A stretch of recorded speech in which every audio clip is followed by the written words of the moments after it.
The night I found out, we were eating chicken piccata. My name is Daniel Hargrove, and I want you to understand something before I tell you the rest of this. I am not a dramatic man. I am 41 years old. I calculate load-bearing tolerances for a living. I think in weight limits and stress points and margins of error. I do not, as a rule, catastrophize. I do not spiral. I see a crack in a wall and I assess it, hairline, settling, nothing structural, and I move on. That is how I lived inside my marriage for longer than I should have. But that night, at our kitchen table in Millhaven, Ohio, with the overhead light casting everything in that particular amber that made our kitchen look warmer than it felt, I watched Claire cut her chicken into very small pieces and I felt something I hadn't felt in months. A stillness. Not the comfortable kind. She was smiling. Soft, easy, distracted, the kind of smile that has nothing to do with what's in front of it. Our son Owen sat across from her, 9 years old, recounting something that had happened in gym class with the particular urgency of a child who believes every story he tells is the most important one ever told. Claire laughed at the right moments. She passed the bread. She refilled my water without being asked. And her phone lay face down beside her plate, the way it always did. That detail, the phone, face down, every meal, every night, for longer than I could honestly remember, should have registered as a signal years ago. I know that now. At the time I had translated it into consideration. She's present. She's not distracted. She's making the effort. I had looked at a locked door and called it a welcome mat. I had been doing that for a long time. Millhaven is the kind of town where people know your name at the hardware store and wave from their driveways and ask about your kids with genuine interest. We had moved here from Columbus 11 years ago when Claire was pregnant with Owen and we both wanted space, quiet, a yard. The kind of life that looks uncomplicated from the outside. And for most of those years, it was. Or I believed it was. I am still not entirely sure those two things are the same. I was good at my job. I traveled twice a month for site assessments, bridges, municipal buildings, the occasional private development. I came home tired and grateful for the routine. Claire managed Owen's school schedule, her consulting work, the house. We divided labor the way most couples do after a decade, not discussed, just understood. She cooked on weekdays. I handled the yard and the finances. We watched television after Owen went to bed, her feet sometimes in my lap, and I would feel, in those moments, a deep and uncomplicated contentment. I do not think I was wrong to feel that. I think I just wasn't paying attention to what was underneath it.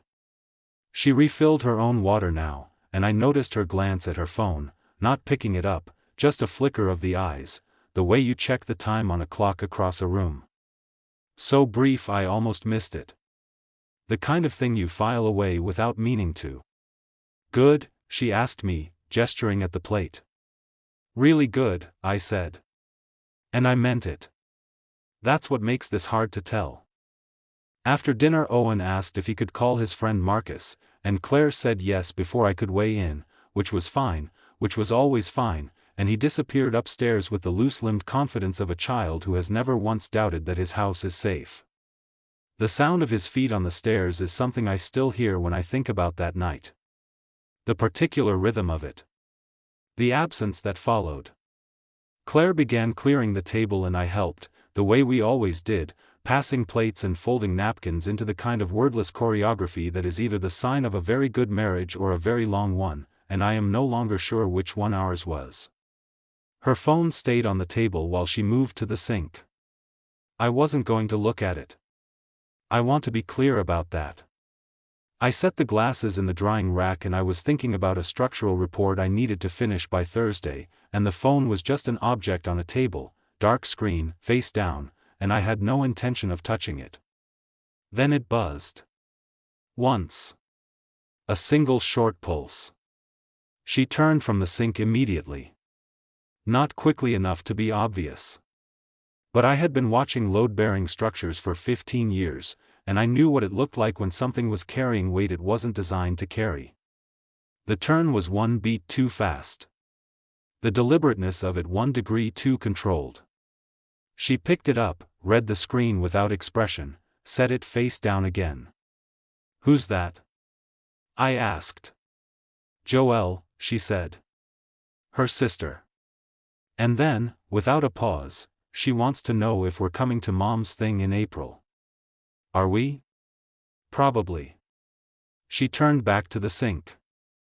I stood there with a damp dish towel in my hand and I looked at her shoulders and I thought, I have no reason not to believe that. And I didn't. Not yet. But something had shifted in the room, some temperature, some pressure, in a way I couldn't measure and therefore couldn't name. I went back to the table and I picked up the salt shaker and brought it to the cabinet where it belonged, and on the way I passed her phone, and I did not look at it, and I put the salt shaker away, and I told myself I was being irrational. I was very good at telling myself that. The house settled into its evening sounds. The murmur of Owen upstairs. The tap running in the kitchen. The radiator in the hallway clicking as it cooled. I sat down at my desk in the small room off the living room that I used as an office, and I opened my laptop, and I did not think about the phone. But I also did not think about it. That's the gap I lived in. The space between noticing and acknowledging. I had been living there for months and I had called it peace. I need to go back further, because nothing starts where it seems to. 6 months before that dinner, Claire had taken on a new client. I knew this because she mentioned it once, over coffee on a Saturday morning, with the particular casualness of someone releasing information they've rehearsed. A residential renovation, a house out on Fenwick Road, one of those large older properties that needed updating throughout. The client's name was Brett. A general contractor who'd bought the place as a flip and wanted professional staging and design consultation. Big project, she said. Could run through the fall. I said that sounded good. I meant it. She started driving out to Fenwick Road twice a week. Sometimes 3 times. I didn't track it precisely, why would I? She had her work, I had mine. I noticed the car gone when I came home some afternoons. I noticed her returning with swatches of fabric and paint samples and that particular energized distraction of someone engaged by their work. I was happy for her. She had slowed down her consulting in Owen's early years and I knew she'd missed it. Looking back, and I have spent a great deal of time looking back, what I see now is not what I saw then. What I see now is that the energy she came home with on those afternoons was different from the energy of someone who had spent 3 hours discussing tile selections. There was a brightness to her. A color in her face. A way of talking about the project that was simultaneously detailed and carefully vague. She told me a great deal about the house and almost nothing about the man who owned it. I noticed this. I want to be honest about that. I noticed it and I put it in the same filing cabinet where I put everything uncomfortable, labeled, stored, not opened. My blind spot has always been this: I am better at identifying structural failure in concrete than in the people I love. I see the signs. I assess them. And then I choose the interpretation that requires the least intervention, because intervention means conflict, and conflict, in my mind, has always carried a cost I was reluctant to pay. I do not think this makes me a bad man. I think it makes me an avoidant one, which is its own kind of failure. There was an afternoon in September, Owen at soccer practice, me home early for once, when I heard Claire on the phone in the backyard. I came into the kitchen for water and caught her voice through the screen door. She was laughing. That specific laugh. Not the social one she used with her mother or her friends from book club. Something looser. More unguarded.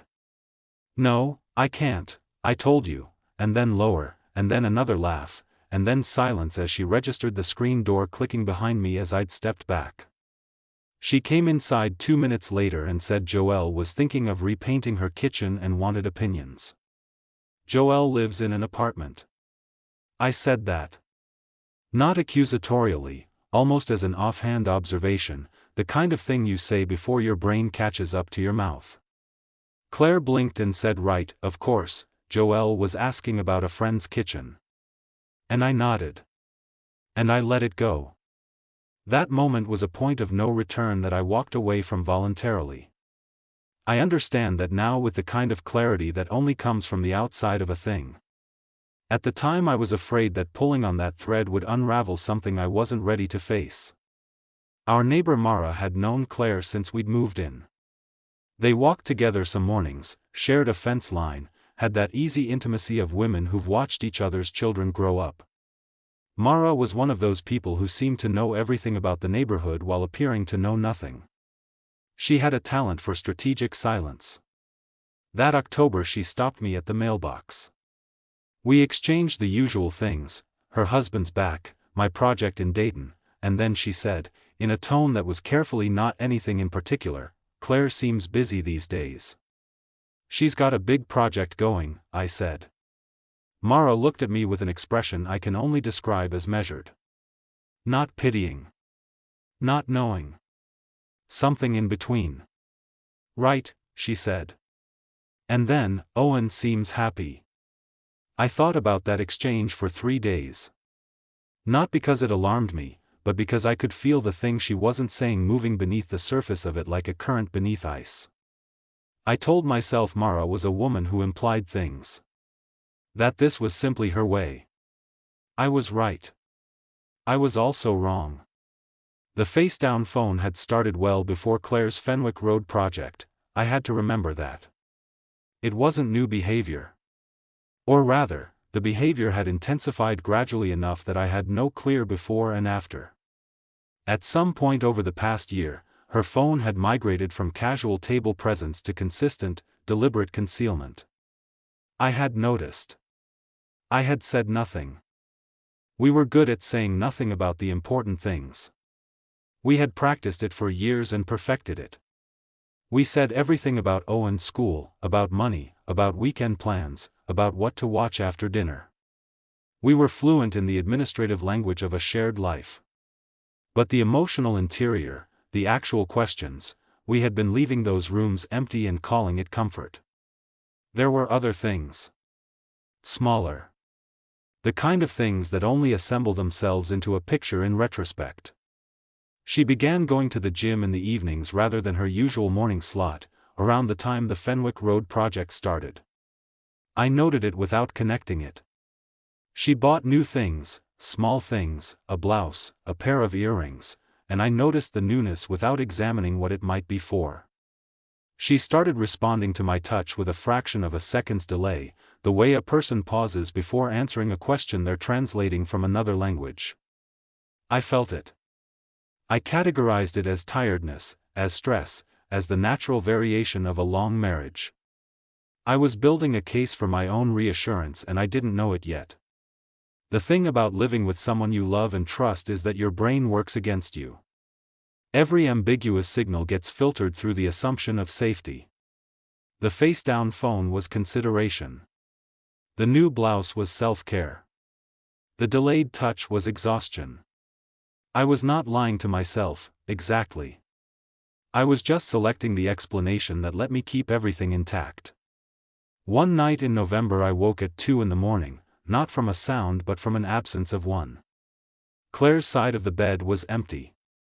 I lay there for a moment, listening, and then I heard her voice, faint, from somewhere downstairs. I got up and went to the landing.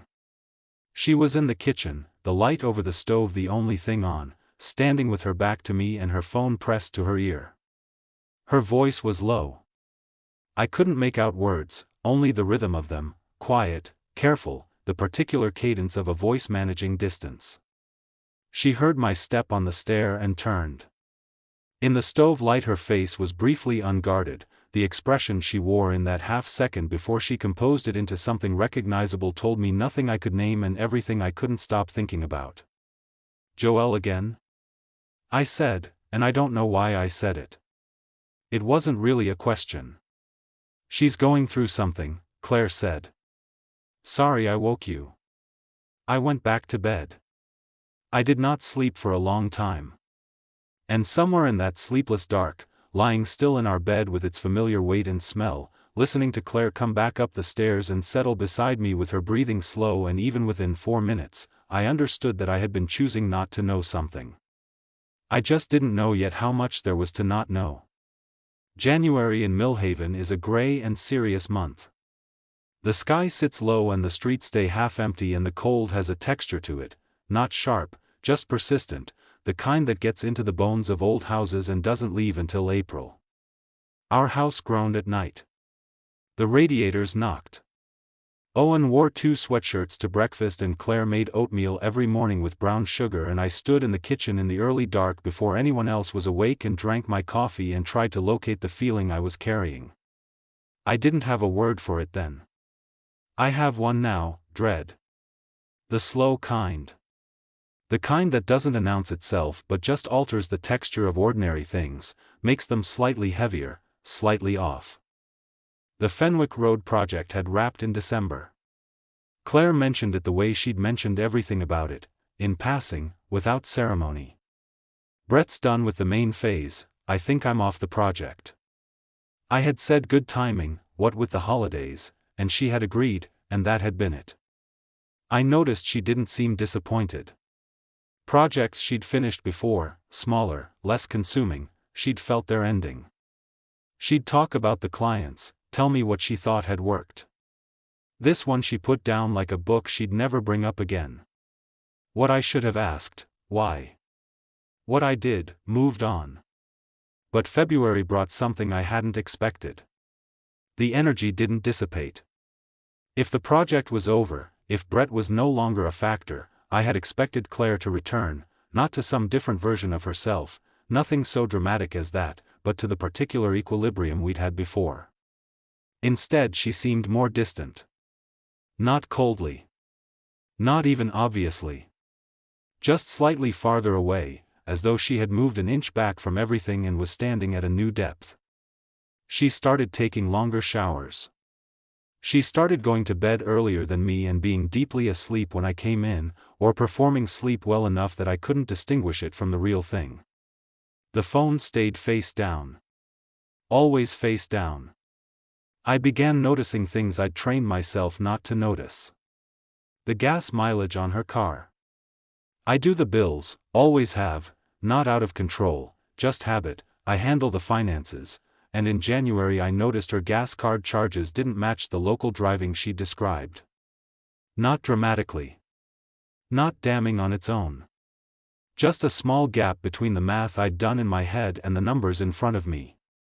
I told myself she'd driven to see her mother.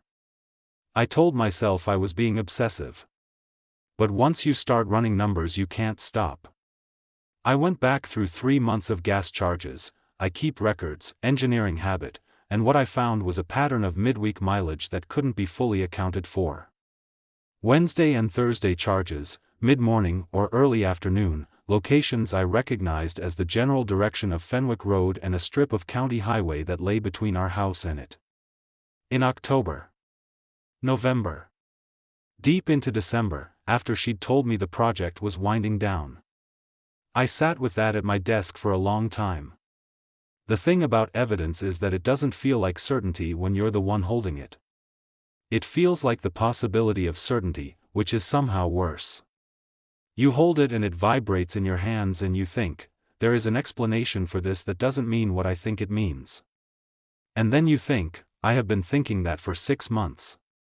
I called Claire's sister Joelle on a Thursday afternoon, from my car outside the office. I kept it light. Catching up, I said, we should all get together, I know Claire's been leaning on you lately. Joelle was warm and easy and said yes of course, and then said, what do you mean, leaning on me? I said, she's been calling you late sometimes, she mentioned you're going through something. A pause. Not long. 2 seconds, maybe. Oh, Joelle said. Right. Yeah, it's been a rough patch. You know how it is. She shifted the conversation. We said our goodbyes. And I sat in my cold car in the parking lot outside my office and understood that Joelle knew nothing about late-night phone calls, and that my wife had been using her sister's name as cover for something else for months, and that Joelle was now covering for her out of reflex or loyalty or some combination of the two. The thing that surprised me most was how quiet I felt. I had expected, in some imagined version of this moment, to feel something loud. Rage or devastation or that particular electrified grief people describe. What I actually felt was a strange, flat stillness. The way a building feels in the moment after the structural failure occurs but before the collapse begins, a held breath, everything suspended, gravity already working its claim but the fall not yet visible. I drove home. I made sure my face was the right face. I sat at the dinner table and passed the bread and listened to Owen describe his science project, and I looked at Claire's phone lying face down beside her plate and I thought, I know something now. I don't know everything yet. That thought had a weight I hadn't anticipated. Not just grief. Something else. Something almost like clarity, with its own cold edges. I had been standing at the edge of this for a long time, and I had kept stepping back. I was done stepping back. I want to be honest about this part, because I am not proud of all of it. I am a man who calculates tolerances. Who understands that before you can condemn a structure you need documentation, measurements, photographs, load tests, reports. I applied this logic to my marriage with the kind of methodical calm that was, I'm aware, its own form of damage. I was turning something devastating into a procedure, because that was the only way I knew how to move through it without breaking. I bought a small GPS tracker, the kind you attach to a vehicle's undercarriage. I want to be clear about what that is: it's surveillance. It's a violation of trust, though the irony of that word in this context is not lost on me. I've turned it over many times since. What I can say is that I was a man in the final stages of a realization he could no longer avoid, and I needed to close the gap between what I suspected and what I could hold in my hands. That is not a justification. It is simply what happened. I attached it on a Tuesday night while Claire was at her book club, a real one, with women I knew, so I was confident in the location. I did it quickly, in the driveway, kneeling in the cold with a flashlight in my teeth. My hands were steady. I noticed that about myself. I had expected them to shake. The following Thursday Claire left after lunch. Running some errands, she said. I might stop by Mara's. The tracker showed her on Fenwick Road by 1:15. I sat with that information in my office and I did not move for 10 minutes. I had known. I had known before this.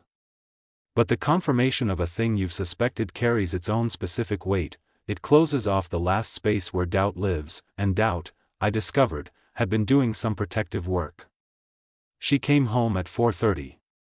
I was at my desk when she came in, and she called out that she was back and asked if I wanted coffee, and I said yes thanks, and she made it, and brought a cup to my desk, and set it down, and said she'd run into some traffic on 33. The tracker showed she'd come straight home via 33 from the direction of Fenwick Road. This was technically true. She had also not been anywhere near Mara's house. I drank the coffee. I am still not entirely sure what I felt in those days. There was grief, yes, the slow kind, the kind that pools rather than floods. There was the particular pain of retrospect, of going back through memories and seeing them differently, like developing film from a camera you didn't know was loaded. Moments recontextualized themselves, a particular evening when she'd been distracted and sweet and unusually affectionate afterward, which I had attributed to wine. An afternoon in October when I'd come home to find her laughing on the phone and she'd been startled, genuinely startled, when she'd heard my key in the door. Small reclassifications. Each one hurt less than the one before, which I understood meant I was going numb. Mara came by that Friday with a plate of something, the way she sometimes did, a pretense we'd both long accepted for what it was. She liked to check in. I was home early, raking dead leaves off the side garden because I needed to do something physical, and she stood on the other side of the fence and watched me for a moment before she said, "You okay?" I thought about that question. "I don't know," I said. She was quiet for a moment. Then, I saw Brett's truck on our street a few months ago. In October, I think. Parked down near the Halverson place. She said it with her eyes on the middle distance, not at me. Just thought that was odd. Him being out this way. And there it was. She'd been carrying that for months, trying to figure out whether to give it to me, and finally had. I understood the gift for what it was, not proof, but confirmation, and a kind of absolution. You're not imagining it. I nodded. I thanked her for the food. She went back inside. That evening I searched Brett's name for the first time. He wasn't hard to find, contractor, worked a broad radius around the county, had a modest website with a photo. Mid-40s. Not remarkable looking. I studied that photo for longer than I want to admit, searching it for something I couldn't name. What I found instead was my own reflection in the dark laptop screen behind the browser tab, and what I thought was, this is not about him. This is about something that broke down long before he showed up. I still believe that. I spent 2 evenings those following weeks going through our accounts more carefully. What I found was not financial betrayal, nothing moved, no joint accounts touched, no suspicious transfers, but I did find receipts synced to her personal card in places she'd never mentioned. A hotel in Marysville. Twice, in October and November. Listed under her own name, 2 nights each. I printed those. I put them in a folder in my desk.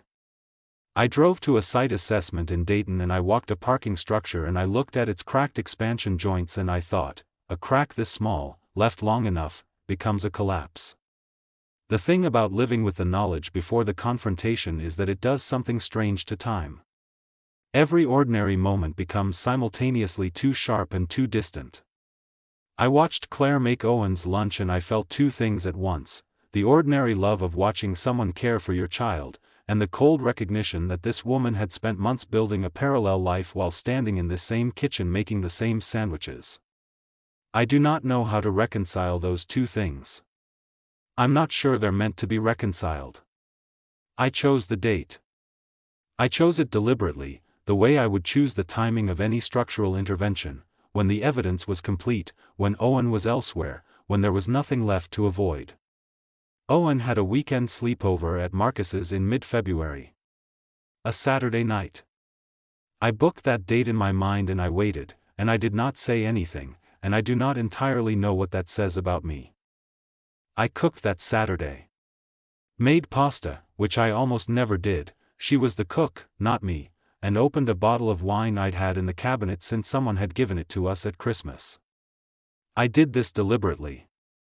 I didn't want the confrontation to begin in anger. I didn't want it to begin in chaos. I wanted it to begin in the truth of what we were, 2 people at a table who had made a life together, because I needed that reality present in the room for what came next. She noticed the pasta and the wine and the care I'd taken and something moved across her face, not guilt, not quite. A recognition, maybe. The way you recognize weather before it arrives. We sat. We ate. She talked about a potential new client, a woman on Ellard Street who wanted help with a renovation. I asked questions. I listened. I drank my wine. And then I got up and went to my office and came back with the folder. I set it on the table between us. Not handed it to her. Set it there. She looked at it. Then at me. "What's that?" she said. Not a question, quite. More like a person reading something they already know they'll recognize. "I want to know about Brett," I said. What followed was 45 minutes that I will not try to compress into something clean, because it wasn't. She did not deny it immediately. She looked at the folder and then she closed her eyes and she said his name, just his name, a single quiet confirmation, and the room changed temperature the way rooms do when the last load-bearing thing finally gives. The details came out in pieces, because that is how these things come out, not a confession but an excavation, each piece surfacing only when the weight of the lie pressing it down was lifted by the next admission. October through December at the house on Fenwick Road, and yes, the hotel in Marysville, and yes, it had continued after the project ended, less frequently but continued. Why? I said. One word. I'd had months to choose the question and that was the one I needed. She was quiet for a long time. Then she said, I don't think you did anything wrong. She said it like an absolution, like she was trying to hand it to me. I think I just stopped feeling like a person. In this house. In this life. I became logistics. I became the schedule and the meals and the parent who showed up, and I couldn't find myself in any of it anymore. And she stopped. He saw her. That was what she was going to say. I didn't make her say it. Did you love him? A long pause. I don't know. I believed her. That honesty, in that moment, cost me more than a lie would have. A lie I could have used as a wall. The truth made the whole thing human, which made it hurt in a different register. I asked her to go stay with Joelle for a few days. She looked at me as if she'd expected more violence, not physical, but emotional, and found the steadiness of my voice harder to absorb than shouting would have been. She packed a bag. She asked about Owen and I said I would handle it. I would tell him what he needed to know when he came home, which was only that we needed some time apart. She left at 9:30. I sat at that kitchen table alone for a very long time. The wine was still there. The pasta dishes. The folder. I did not cry immediately, that came later, in the middle of the night, the way grief tends to wait until you're flat and defenseless, but I sat there and I thought about load-bearing walls. About the ones you can remove and redistribute the weight. And the ones you can't. I thought about what she'd said. I stopped feeling like a person. I had heard that and recognized something in it I hadn't wanted to recognize, which was that I had not asked her how she felt inside our life in longer than I could honestly remember. I had assumed her happiness because it was convenient to assume it. Because asking might have required me to change something or confront something, and I had built a life around avoiding exactly that. That realization didn't absolve her. Nothing she'd done was my fault. But it complicated the simple story I'd wanted to tell myself, the story where she was the broken thing and I was the structure that held, and it made the grief more complex and less clean. She had betrayed me. She had lied for months with a fluency that required practice. Those were facts. And I had spent years building a life that looked solid from the outside while quietly allowing its interior to hollow out. That was also a fact. I sat with both of them, at my kitchen table, in the silence of a house where my son was sleeping in his friend's house and my wife was driving away down the dark street, and I understood that there was no version of this story where only one person was responsible for the distance that had grown between us. The affair was hers. The silence was ours. Owen asked me, the Sunday he came home, where Mom was.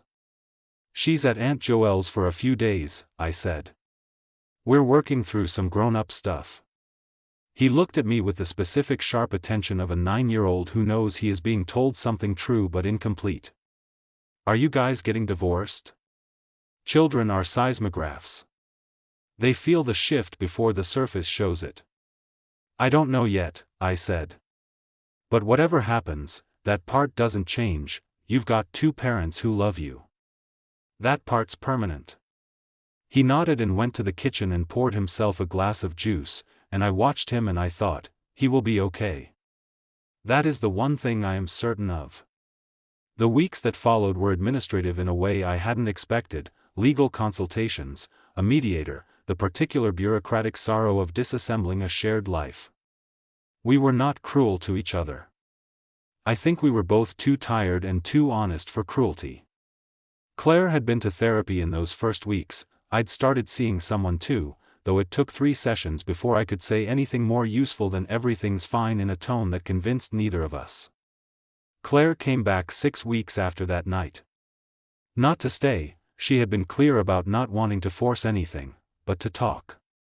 She sat at the same kitchen table and she said she wanted to try to work through it, with the therapist, together if I was willing. I remember how I felt in that moment, not a door slamming, nothing so definitive. More like standing at the entrance to a room and knowing, quietly and without anger, that I couldn't walk back into it. Not because I stopped caring, but because something had shifted in me in those 6 weeks. A reorientation. I had started, slowly and with difficulty, the process of learning to live from my own center rather than from the anxiety of keeping everything intact, and I understood that going back would undo that. "I don't think I can," I said. She nodded. She'd known, I think. She'd come anyway because she needed to ask. "I'm sorry," she said. "I know," I said. "I'm sorry too." And I meant that. For the silence. For the years of comfortable avoidance.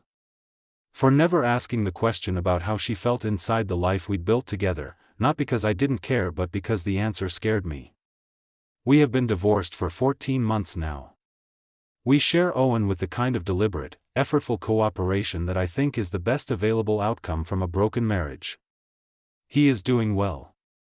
He is 9 years old and adaptable and loves his video games and his friend Marcus and the way his room smells like old books, and the world has not ended for him. I live in a smaller house now, a rental across town with a yard I don't have to manage with the same obsession I managed the old one. I have a colleague I have dinner with sometimes, nothing yet, nothing declared, but I've noticed I laugh more easily than I expected to. That surprised me. I don't hate Claire. I've thought about why that is, and what I've come to is this: hatred requires a simplicity that the truth of what happened refuses to provide. She did something that broke us. She also felt something real that I had failed to see, and that failure was real too. Both things are true and neither one cancels the other out. Mara still waves from her driveway when I come by to pick up Owen. I wave back.